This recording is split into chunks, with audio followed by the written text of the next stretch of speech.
Welcome साथियों, आपका हार्दिक स्वागत है। साथियों, यदि आप इस चैनल से पहली बार जुड़े हैं तो इसे सब्सक्राइब ज़रूर करें, क्योंकि इस चैनल में बीकॉम और एमकॉम कोर्स मटेरियल के साथ ही यूजीसी नेट सेट और असिस्टेंट प्रोफेसर से रिलेटेड आवश्यक मटेरियल और टिप्स आपको समय समय पर मिलते रहेंगे। साथियों, अंकेक्षण बीकॉम फाइनल ईयर के साथ ही यूजीसी नेट सेट और असिस्टेंट प्रोफेसर के एग्ज़ाम के सिलेबस में शामिल है। ऐसे में बीकॉम कोर्स के दौरान ही इसका बेहतर नोट्स बना के हम तैयारी करें, ताकि आने वाले एग्जाम में और इसका बेहतर लाभ उठा सकें। तो साथियों, आज का हमारा टॉपिक है अंकेक्षण के प्रकार एवं वर्गीकरण। अंकेक्षण के जो प्रकार हैं, व्यापारिक संगठन संस्था के संगठन के अनुसार से 4 प्रकार: वैधानिक अंकेक्षण, निजी अंकेक्षण, सरकारी अंकेक्षण और आंतरिक अंकेक्षण। वैधानिक अंकेक्षण में 3 प्रकार के कंपनियों का, प्रन्यासों का या अन्य संस्थाओं का अंकेक्षण शामिल है। उसी प्रकार निजी अंकेक्षण में एकाकी, साझेदारी फर्म का, प्राइवेट व्यक्तियों के हिसाब किताब का अंकेक्षण शामिल है। सरकारी अंकेक्षण गवर्नमेंट संस्थाओं का जो सरकार के द्वारा अंकेक्षण कराया जाता है, और आंतरिक अंकेक्षण। इसी प्रकार व्यवहारिक दृष्टि से बहुत सारे अंकेक्षण हैं। ये आपकी जानकारी के लिए, इसमें से कुछ हम गिने चुने अंकेक्षण जो बीकॉम फाइनल ईयर के एग्जाम में पूछे जाते हैं, ऐसे अंकेक्षण को हम देखेंगे। तो पहले देखते हैं वैधानिक अंकेक्षण। उन संस्थाओं में जिनमें विधान के अनुसार काम चलता है, अंकेक्षण भी उसी प्रकार उस विधान के अंतर्गत अनिवार्य कर दिया गया है। भिन्न भिन्न अधिनियमों के आधार पर चलने वाली संस्थाओं के लिए विधान के अनुसार अंकेक्षण अनिवार्य है। इसे वैधानिक अंकेक्षण कहते हैं। वैधानिक अंकेक्षण किनको कहेंगे? जिन संस्थाओं में या कंपनी में कोई विधान के अनुसार काम चल रहा है। जैसे कि कंपनी के परिप्रेक्ष्य में देखें तो कंपनी अधिनियम पूरी तरह से इसमें लागू होती है, तो इसमें कंपनी अधिनियम के अनुसार उसमें अंकेक्षण अनिवार्य कर दिया गया है। ऐसे ही जैसे प्रन्यास का अंकेक्षण है, तो प्रन्यास के लिए भी जो अधिनियम बना है, तो उसके अनुसार इसका अंकेक्षण अनिवार्य कर दिया गया है। अन्य संस्थाओं की बात करें तो जैसे बैंक है, तो इसके लिए रेगुलेशन अधिनियम 1949 बना है। बीमा कंपनी के लिए अधिनियम बना है 1938। बिजली कंपनी के लिए 1948 का अधिनियम। तो ऐसे कुछ संस्थाएं हैं जिनके लिए अलग से एक एक्ट बना है, अधिनियम बना है, और उस अधिनियम में अंकेक्षण का प्रावधान शामिल कर दिया गया। तो इस तरीके से इसको हम जो विधान के तहत लागू हो रहे हैं और अंकेक्षण अनिवार्य है, इनको हम वैधानिक अंकेक्षण कहेंगे। तो इसके बाद हम आगे बढ़ते हैं आंतरिक अंकेक्षण में। आंतरिक अंकेक्षण किसको कहेंगे? कुछ संस्थाओं का संगठन इस प्रकार होता है कि वे अपने कर्मचारियों की भांति अपने यहाँ अंकेक्षकों को नियुक्त करती है। पिछले वीडियो में हमने देखा है अंकेक्षक को क्या है, वेतन नहीं मिलता है। कर्मचारी की भांति वो नियमित नहीं रहते हैं, उसको क्या है, पारिश्रमिक मिलता है। उसको अपॉइंट करते हैं ऑडिट करने के लिए कोई संस्था में, कंपनी में, नियोक्ता के द्वारा या कंपनी अधिनियम के द्वारा। तो इस तरीके से उसको पारिश्रमिक मिलता है। कुछ संस्थाएं जो आंतरिक अंकेक्षण करवाती है, वो कर्मचारी की भांति अंकेक्षकों को अपने यहाँ नियुक्त करती है। इसका कारण क्या है? ऐसी संस्थाएं हिसाब किताब की गड़बड़ी तथा छल कपट को रोकने के लिए अंकेक्षक कर्मचारियों की आवश्यकता समझती है।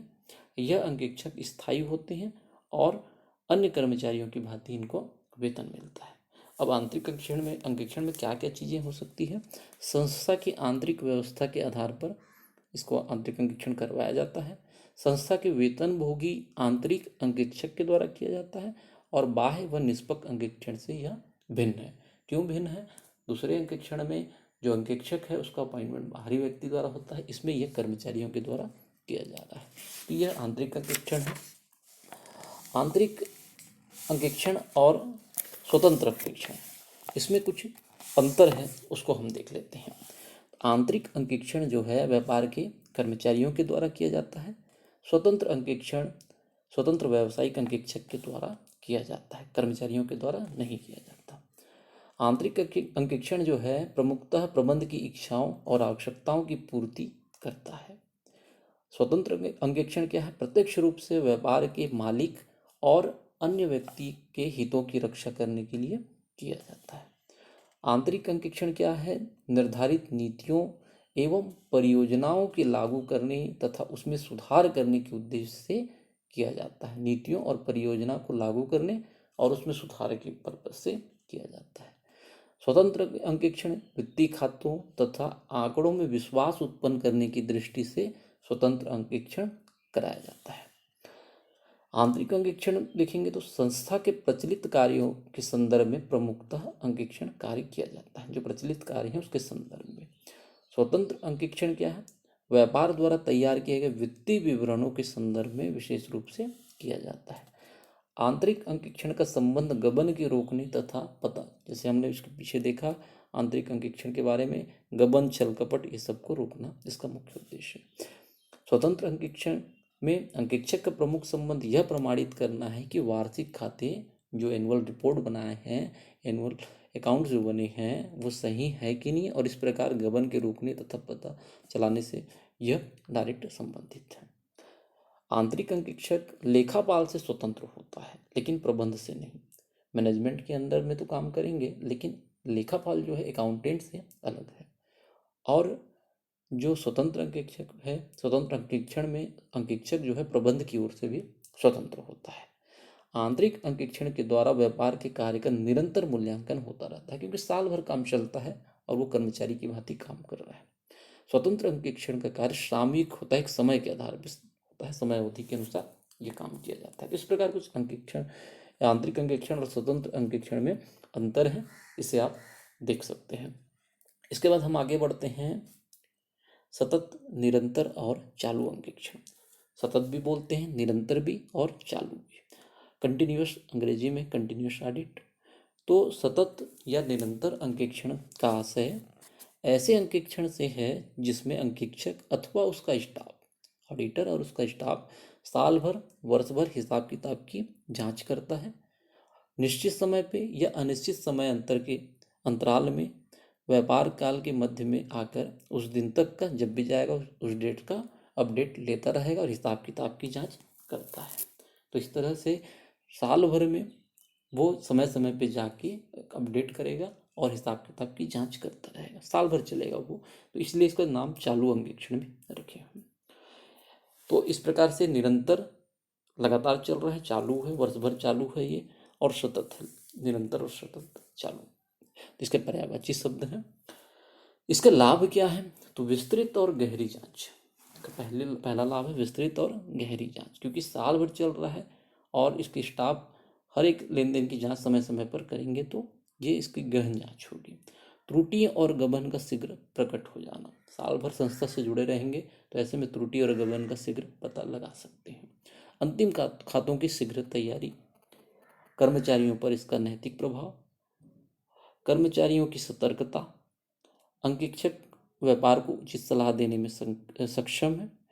बड़ी संस्थाओं में मासिक चिट्ठे तैयार करने में उपयोगी। अंकेक्षक को पर्याप्त सुविधा होती है। अंकेक्षक को तकनीकी बातों की जानकारी, अंतिम खाते तैयार होने में सुविधा देख चुके हैं। अशुद्धि, छल कपट का पता लगा। तो इस प्रकार कुछ पॉइंट है इसके लाभ चालू अंकेक्षण के, निरंतर अंकेक्षण के हो सकते हैं। इसके बाद हम आगे बढ़ते हैं वार्षिक या सामयिक अंकेक्षण। इसको अंतिम अंकेक्षण भी हम कहते हैं। वार्षिक या सामयिक अंकेक्षण साधारणतया वित्तीय वर्ष समाप्त होने पर जब अंतिम खाते पूर्ण रूप से तैयार हो जाते हैं किया जाता है। अंतिम खाते जब बना लेंगे फाइनल अकाउंट, उसके बाद जब ऑडिट करेंगे तो उसको हम वार्षिक या सामयिक अंकेक्षण कहते हैं।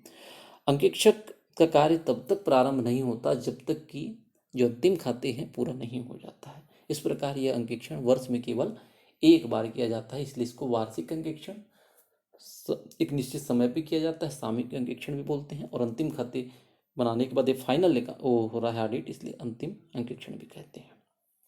ऐसा अंकेक्षण छोटी संस्थाओं में अत्यंत सुविधाजनक, जहाँ जो संस्थाएं छोटी है उसमें भी यह बहुत सुविधाजनक है, लेकिन बड़ी संस्थाएं उसमें एक ही बार में सारा चीज़ को, सारे रिकॉर्ड्स को देखना संभव नहीं है।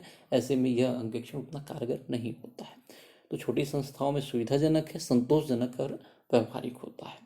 बड़ी संस्थाओं में चालू अंकेक्षण ज़्यादा उपयोगी। इससे पहले हमने जिन अंकेक्षण की बात की, निरंतर, सतत और चालू की, तो बड़ी संस्थाओं के लिए वो अंकेक्षण ज़्यादा कारगर रहेगा, क्योंकि बड़ा व्यापार होने से काम बढ़ जाता है, वर्ष के अंत में अंतिम खाते नहीं बन सकते हैं।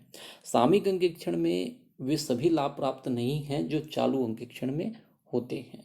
विशेष लाभ यह होता है कि एक बार में ही जांच हो जाने के कारण अंक परिवर्तन की गुंजाइश नहीं होती। अंक परिवर्तन की गुंजाइश निरंतर अंकेक्षण में बनी रहती है, क्योंकि वर्ष भर रिकॉर्ड खुला रहता है, चालू रहता है। तो इससे कोई क्लर्क है जो बेईमान क्लर्क हैं, जिनका है ना थोड़ा सा करप्ट टाइप से हैं, तो वो उसमें अंक परिवर्तन करके हेरफेरी कर सकते हैं। इस प्रकार से चालू अंकेक्षण में जो हानियां हैं प्रायः वे सभी सामयिक या वार्षिक अंकेक्षण के लाभ है, यह स्पष्ट है। ऐसे अंकेक्षण में गहन जांच नहीं हो पाती है। तो छोटे व्यवसाय के लिए, छोटे संस्थाओं के लिए अच्छा है, बड़े व्यवसाय के लिए निरंतर या सतत चालू अंकेक्षण ज़्यादा उपयोगी है। इसके कुछ लाभ हैं, जैसे कार्य में कम समय लगता है, संस्था के लिए किसी प्रकार की असुविधाएं बाधा उपस्थित नहीं होती है, साधनों आर्थिक साधनों के अंतर्गत सुलभ होता है, कम व्यय में हो जाता है, कार्य शीघ्र एवं एक साथ समाप्त हो जाता है, के तारतम्य टूटने का डर नहीं रहता है, संबंध का दुरुपयोग संस्था कर्मचारी नहीं कर सकते हैं। इसके कुछ लाभ हैं।